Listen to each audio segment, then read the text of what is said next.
Gencarnya kritik mantan Wakil Menteri Luar Negeri Dino Patijalal terhadap kebijakan luar negeri era Presiden Prabowo langsung memicu reaksi keras. Ketua Komisi 3 DPR RI Habibur Rahman angkat bicara dan menyebut kritik tersebut tidak berdasar serta melanggar etika politik. Habibur Rahman menegaskan bahwa di era demokrasi, kritik adalah hal yang lumrah. Namun ia menilai serangan Dino Patijalal sama sekali tidak produktif karena hanya berbasis asumsi, bukan informasi yang akurat.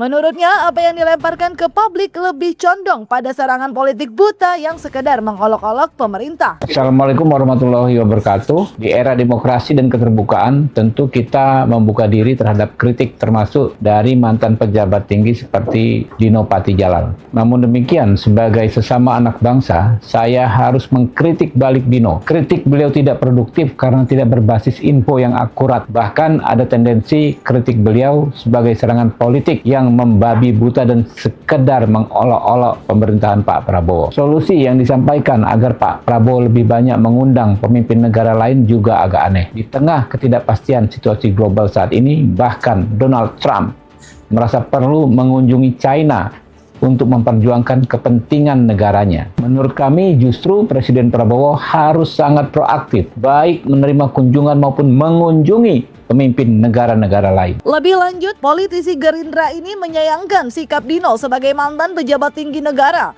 Ia membandingkan dengan budaya politik di negara maju, di mana para mantan pejabat biasanya menahan diri untuk mengkritik penerus mereka demi menghormati pemerintah yang sedang bekerja. Menanggapi saran Dino agar Presiden Prabowo lebih banyak mengundang pemimpin dunia ketimbang melakukan kunjungan dinas, Habibur Rahman menilai pandangan itu keliru. Di tengah ketidakpastian global saat ini, diplomasi proaktif baik menerima kunjungan maupun mendatangi negara lain justru menjadi kunci vital untuk memperjuangkan kepentingan nasional Indonesia. Sikap tegas Komisi 3 ini menjadi sinyal kuat bahwa setiap kritik terhadap pemerintah haruslah bersifat konstruktif dan berbasis data, bukan sekedar panggung politik untuk mendiskreditkan kebijakan negara. Sebagai mantan Wamenlu, juga kurang etis jika Dino mengkritik kinerja politik luar negeri pemerintahan Presiden Prabowo. Di negara maju, mantan pejabat membatasi diri untuk mengkritik kerja para penerus atau penggantinya.